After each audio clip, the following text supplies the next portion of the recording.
Hello food lovers, welcome to our channel. నేను మీ రాణి Erramsetti. Friends, ఈరోజు చపాతీ చేసి చూద్దాం. చపాతీకి శనగపిండి కూర కూడా చూద్దామండి. ఆ ప్రాసెస్ అంతా మీరు ఫస్ట్ నుంచి లాస్ట్ వరకు చూడండి. చపాతీ అంటే అందరికీ తెలిసినదే కదా, కానీ నేను ప్రాసెస్ అనేది డిఫరెంట్గా చేయబోతున్నానండి. టేస్ట్ కూడా చాలా చాలా బాగుంటుంది అండ్ హెల్దీ కూడా ఈ చపాతీ అనేది. దానితో పాటు శనగపిండి కుర్మా అనేది కూడా చేయబోతున్నాను. మీరు వీడియోని ఫస్ట్ నుంచి లాస్ట్ వరకు చూడండి. మధ్య మధ్యలో స్కిప్ చేయకుండా చూస్తేనే అర్థమవుతుంది. ప్రాసెస్ అంతా డిఫరెంట్ అండి. హెల్దీ రెసిపీ ఇది. బ్రేక్ఫాస్ట్ టైంలో చేసుకోవచ్చు, నైట్ డిన్నర్ టైంలో కూడా చేసుకోవచ్చు. అలాగే ఛానల్ని ఫస్ట్ టైం వాచ్ చేసిన వారైతే రన్ అవుతున్న వీడియో కింద రెడ్ కలర్ ఆప్షన్ టచ్ చేసి ఏఎల్ఎల్ ఆల్ అని బిల్ ఐకాన్ని కూడా యాక్టివేట్ చేయండి. నేను పెట్టబోయే రెసిపీస్ అన్నీ మీ ఫోన్కి నోటిఫికేషన్కి వస్తాయి కదా, ఓపెన్ చేసి చూడండి. ఇంకా ప్రాసెస్లోకి వెళ్ళిపోదాం. ఇలా 2 ములక్కాళ్ళను తీసుకుని వాటిపైన ఉన్న పీస్ అంతా కూడా కట్ చేసుకుని వాటిని చిన్న చిన్న ముక్కలుగా ఇలా కట్ చేసి పెట్టుకోండి. చిన్న చిన్న ములక్కాడలు అయితే 2 తీసుకోండి. పెద్ద కాయ అయితే 1 తీసుకున్నా సరిపోతుంది. పై పీస్ అంతా తీసుకుని ఒక గిన్నెలో వేసుకున్నాం కదా, దానికి 1 టీ గ్లాస్ వాటర్ పోసుకుని 1 అర టీ స్పూన్ సాల్ట్ వేసుకుని చిటికెడు పసుపు కూడా వేసుకోండి. పసుపు సాల్ట్ కూడా వాటర్లో కలిసేంత వరకు బాగా కలుపుకుని మూత పెట్టుకుని ఈ గిన్నెను కుక్కర్లో పెట్టి 3 నుంచి 4 విజిల్స్ వచ్చేంత వరకు ఉడికించండి. ఉడికిన తర్వాత చూద్దాం.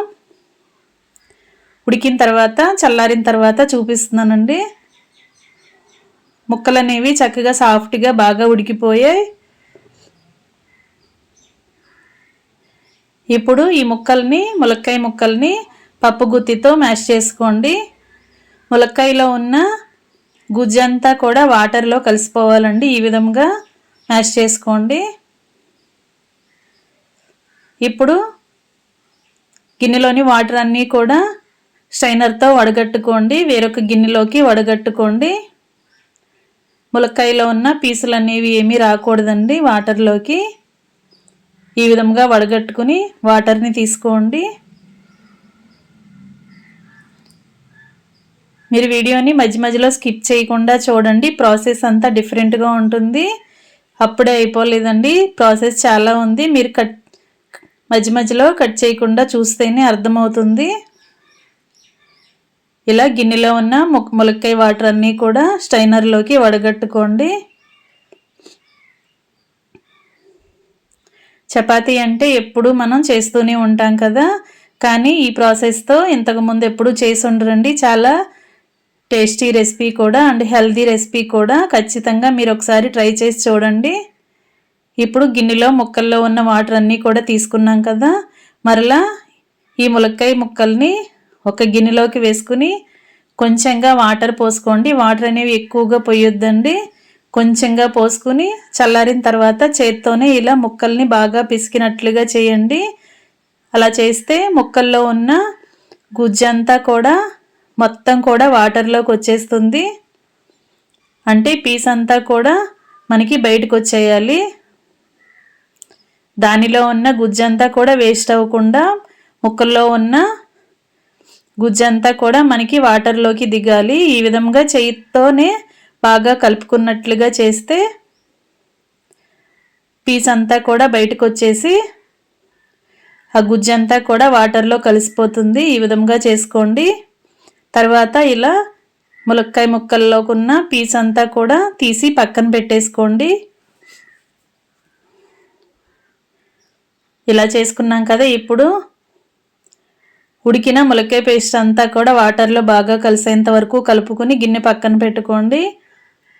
ఇప్పుడు ఒక మిక్సింగ్ బౌల్ తీసుకుని 1 కప్పు నిండా గోధుమ పిండి వేసుకోండి.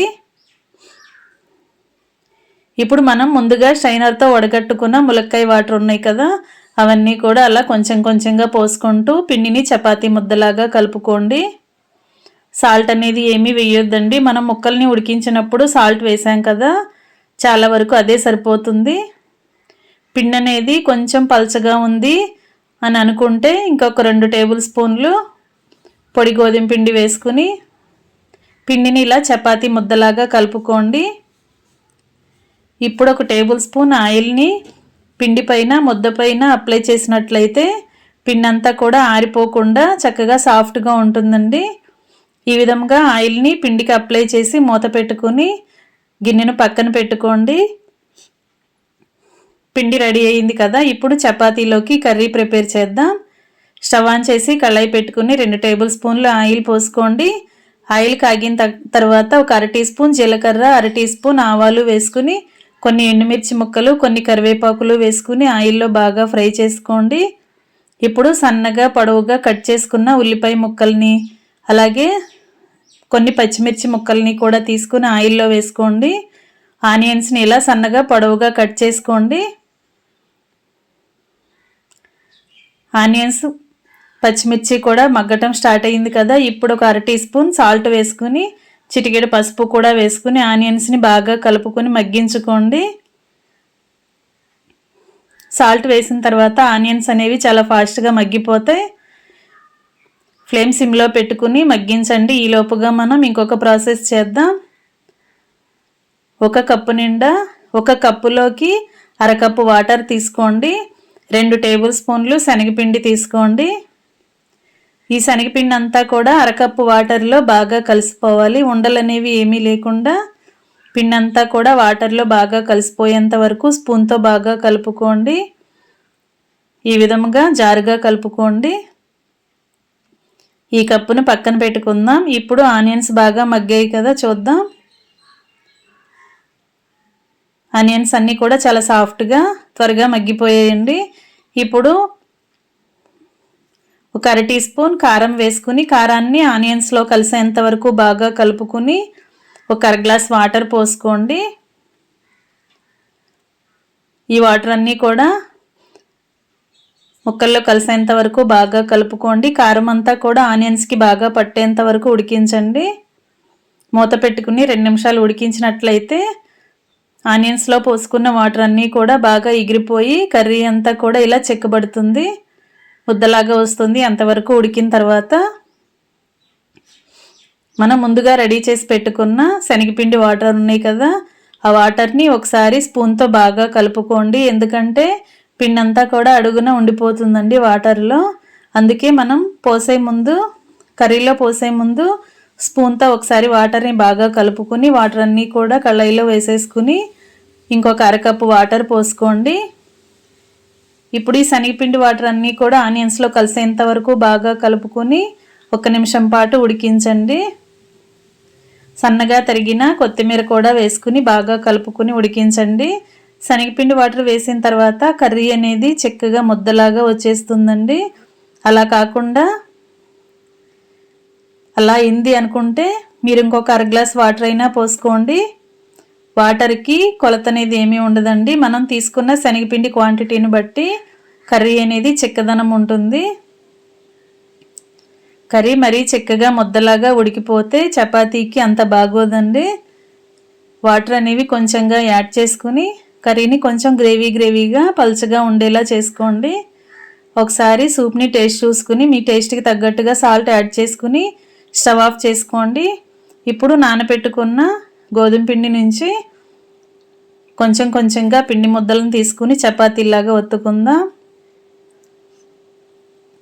చపాతీ పీటకు పొడిపిండిని అప్లై చేసి ఇలా కొంచెం చపాతీ పిండి ముద్దను తీసుకుని ఇలా పల్చగా ఒత్తుకోండి. మరీ పల్చగా కాకుండా కొంచెం మందంగానే ఒత్తుకోండి. ఈ విధంగా నేను చూపించిన విధంగా చపాతీని చేసుకోండి. ఈ లోపుగా మనం స్టవ్ ఆన్ చేసి దోశ పెనం పెట్టుకుని 1 టేబుల్ స్పూన్ ఆయిల్ వేసుకుని పెనాన్ని కాలించుకుందాం. పెనం హీట్ అవుతూ ఉన్నప్పుడు ఇలా ముందుగా రెడీ చేసి పెట్టుకున్న చపాతీని ఆయిల్ మీద వేసుకుని 2 వైపులా కూడా కరెక్ట్గా ఫ్రై చేసుకుందాం.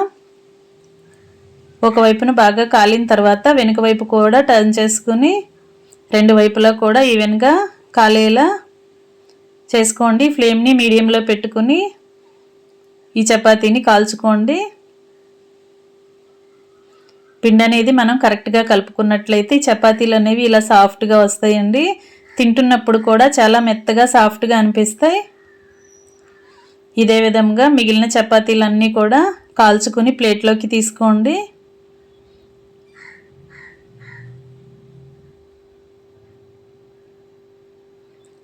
ఫ్రెండ్స్, నా ఛానల్ని ఫస్ట్ టైం వాచ్ చేసిన వారైతే సబ్స్క్రైబ్ చేసుకుని పక్కనే ఉన్న బెల్ బటన్ని క్లిక్ చేయటం మాత్రం మర్చిపోకండి. మీరు ఛానల్ని సబ్స్క్రైబ్ చేసుకున్నప్పుడు మాత్రమే నేను పెట్టబోయే రెసిపీస్ అన్నీ మీ ఫోన్కి నోటిఫికేషన్కి వస్తాయి. ఏ రోజు రెసిపీ ఆ రోజు ఓపెన్ చేసి చూడండి. వాటిలో మీకు నచ్చిన రెసిపీని మీరు కూడా కుక్ చేసి ఫ్యామిలీకి సర్వ్ చేయండి. చపాతీ అంటే అందరికీ ఇష్టమే కదా. ఈ చపాతీ రెడీ అయిపోయింది. దానిలోకి కర్రీ కూడా, శనగపిండి కర్రీ కూడా రెడీ అయిపోయింది కదా. ఇంకా సర్వింగ్ ప్లేట్లోకి తీసుకుని ఫ్యామిలీకి సర్వ్ చేసుకోవటమే. చాలా సాఫ్ట్గా టేస్టీగా ఉండే ములక్కాయ చపాతీ రెడీ అయిపోయాయి. అలాగే ఆనియన్ కర్రీ కూడా రెడీ అయిపోయిందండి. ఈ విధంగా మీరు కూడా కుక్ చేసి ఫ్యామిలీకి సర్వ్ చేయండి. ఎప్పుడూ చేసే విధంగా కాకుండా ఈసారి ఇలా డిఫరెంట్ ప్రాసెస్తో టేస్టీగా హెల్తీగా చేసి మీ ఫ్యామిలీకి పెట్టండి. అందరికీ ఈ రెసిపీ అనేది నచ్చేలా ఉంటుంది. చాలా సాఫ్ట్గా ఉండే చపాతీ రెడీ అయిపోయిందండి. వీడియో నచ్చినట్లయితే లైక్ చేయండి. అలాగే మీ ఫ్రెండ్స్కి, ఫ్యామిలీ మెంబర్స్కి రెసిపీ షేర్ చేయండి. ఛానల్ని ఫస్ట్ టైం వాచ్ చేసిన వారు సబ్స్క్రైబ్ చేసుకోవటం మాత్రం మర్చిపోకండి. పక్కనే ఉన్న బెల్ బటన్ని క్లిక్ చేయండి. నేను పెట్టబోయే రెసిపీస్ అన్నీ చూడండి. సింపుల్ ప్రాసెస్తో టేస్టీ రెసిపీస్ని పోస్ట్ చేస్తాను. మీ అందరికీ నచ్చేలా ఉంటే థ్యాంక్స్ ఫర్ వాచింగ్. నేను మీ రాణి ఎర్రంశెట్టి.